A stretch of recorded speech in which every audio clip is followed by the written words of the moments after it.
Three Primarchs face each other in the ruins of Macragge. The Imperium lies in tatters, cut off from Terra by the ruin storm. Guilliman proposes a desperate plan, a second Imperium to preserve humanity until they can reconnect with the Emperor. Sanguinius, beloved by all, is named its regent. And the Lion? He becomes Lord Protector, the supreme military commander. But when the Night Haunter, Conrad Kurz, infiltrates Macragge and begins a campaign of terror, the Lion's methods shock even his brothers. While Guilliman argues for precision and restraint, the Lion advocates bombarding entire civilian districts to eliminate one target. Collateral damage is acceptable, he argues, when the alternative is failure. That seems extreme, even for a Primarch. The Lion wasn't like his brothers. Where they saw war as a means to an end, he understood that sometimes war requires monstrous decisions. On Dulan, he executed an entire defeated army to the last man. During the Thramas Crusade, he hunted Kurz through the bowels of his own flagship for 16 weeks without rest. When a demon tried to corrupt him, it could find nothing in his heart to sway it with. This is what made him both feared and mistrusted, his absolute commitment to victory, regardless of cost. His brothers called him secretive, paranoid, socially inept. But perhaps he simply saw what they couldn't. That in a universe of horrors, sometimes you must become the monster to defeat the monster. To understand this complex Primarch, we need to return to Caliban, where a child learned to hunt in forests where every shadow concealed death. Lionel Johnson wasn't born.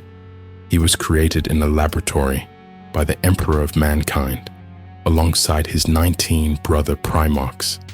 But before any of them could fulfill their purpose, they were scattered across the galaxy by the Chaos Gods. So he landed on Caliban as an infant? How did he survive? That's the first mystery of the Lion.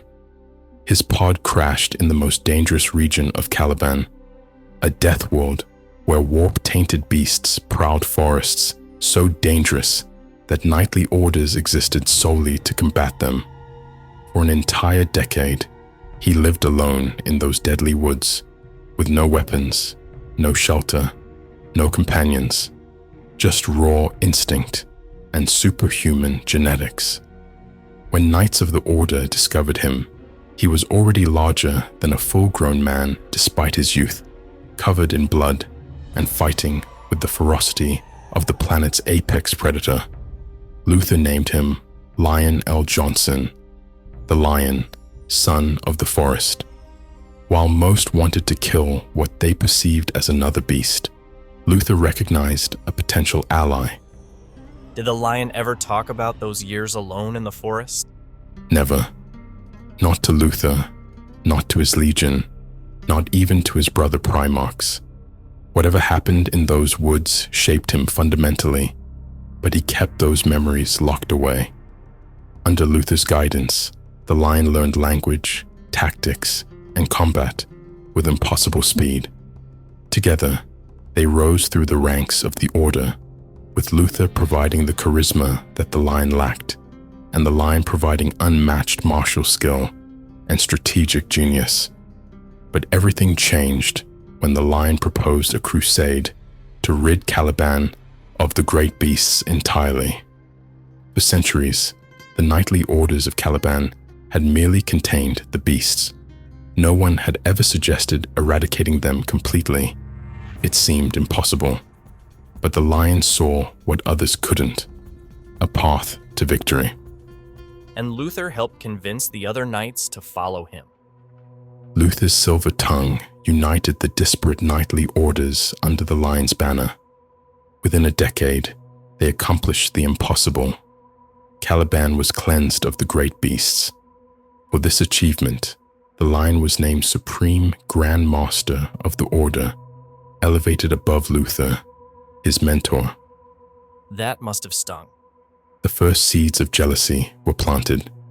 Luther had discovered the lion, named him, taught him, and now found himself in his shadow. But there was no time to dwell on this. The Emperor's great crusade had reached Caliban, and with it, the recognition of the lion's true nature as a Primarch. The Emperor recognized his son immediately. The lion was given command of the First Legion, later renamed the Dark Angels. Luther and other knights were inducted into the Legion, though the older ones, like Luther, couldn't fully become Space Marines due to their age. This created another division, the Lion soaring to new heights, while Luther remained behind on Caliban. At the head of his legion, the Lion's genius for warfare became legendary. He pacified the Shield Worlds, broke the Gordian League, and brought hundreds of planets into compliance. But his methods were often questioned. Because of his ruthlessness? On Dulan, after defeating the planetary ruler who had insulted the Emperor, the Lion ordered the execution of the entire defeated army.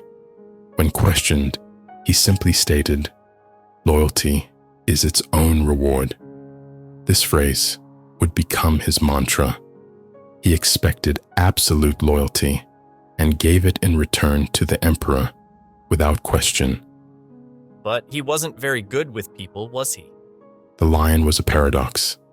On Caliban, with Luther as his social buffer, he had been described as charismatic, but as a Primarch, he became known as aloof, paranoid, and socially inept. His brothers found him difficult to read. Guilliman called him secretive, Russ thought him arrogant, and even Horus struggled to connect with him. Only the Emperor seemed to understand the Lion's nature. When Horus betrayed the Emperor, the Lion's reaction was immediate and strategic. He secured siege weapons from Tiamat that Horus would need to assault Terra, then traded them to Perturabo in exchange for support in his ambition to replace Horus as War Master. Wait, he wanted to be War Master? The Lion believed he deserved the title. He was the first, both in legion numbering and in his own mind. What he didn't know was that Perturabo had already secretly turned traitor, making this a grievous miscalculation. So much for his strategic genius. Even Primarchs make mistakes. The Lion's came from his inability to read others, the same trait that made him immune to corruption. When the demon Kairos Fate Weaver tried to tempt him, it could find nothing in his heart to sway it with. His absolute loyalty was both his greatest strength and his greatest weakness. While Horus marched on Terra, the Night Lords launched the Thramas Crusade against loyalist worlds. The Lion was tasked with stopping them. And that's when he hunted Kurz through his ship? After a meeting between the Primarchs turned violent, Kurz infiltrated the Lion's flagship. For 16 weeks, the Lion hunted his brother through the bowels of the invincible reason, never sleeping, never resting. This obsessive pursuit showed another side of the Lion. Once he committed to a course of action, nothing could deter him. He eventually obtained a rare warp artifact called the Tuchocha, which allowed him to coordinate entire fleets during warp jumps. This technology proved valuable in ambushing the Night Lords, but he kept its existence secret, even from his allies. Another example of his paranoia. The Lion reached the height of his power during Imperium Secundus. As Lord Protector, he commanded all military forces in this emergency backup empire. But his methods during the hunt for Kurz revealed the gulf between him and his brothers. Eventually, the Lion cornered Kurz during the assault on Armor Mons. After a brutal fight, he defeated his brother but stopped short of killing him. Instead, he broke Kurz's spine and delivered him to face trial before the other Primarchs. a rare moment where he chose justice over expedience. The lion's greatest failure came after the heresy. When he returned to Caliban, the planet's defense systems opened fire on his fleet. Luther, left behind and festering with jealousy, had turned to chaos and convinced many dark angels to join him. His own legion betrayed him? In the depths of his own fortress, the lion confronted Luther. Their duel mirrored the emperor's battle with Horus, a loyal son facing a corrupted father figure. Luther, empowered by chaos, delivered a mortal wound to the lion. In his moment of victory, Luther realized what he had done and collapsed in remorse. Their psychic confrontation, combined with the Dark Angel's orbital bombardment, created a warp storm that shattered Caliban into asteroids, scattering the traitor Dark Angels, now called the Fallen, across time and space.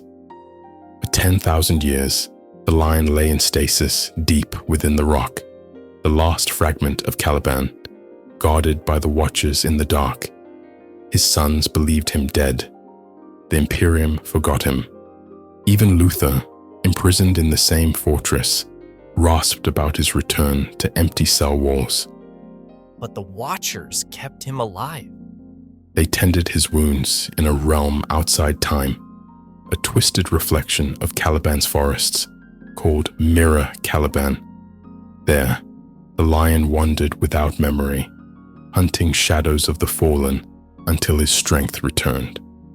When did he finally wake?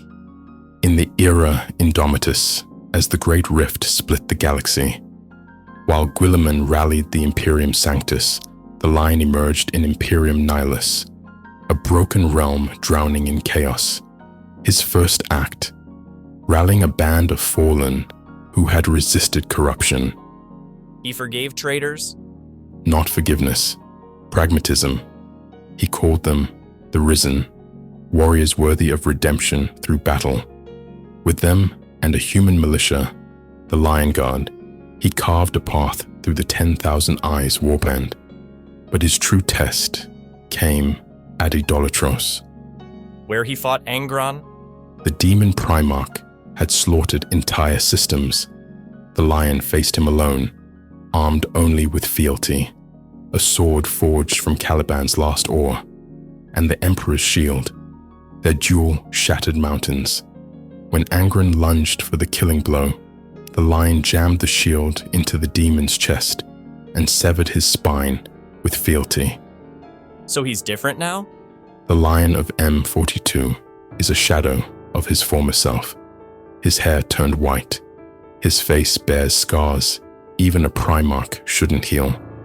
But his mind has evolved.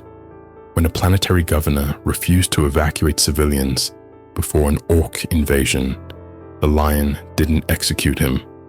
He knelt eye level with the man and said, "You will yield, or I will carry every child from this city myself." And the Dark Angels?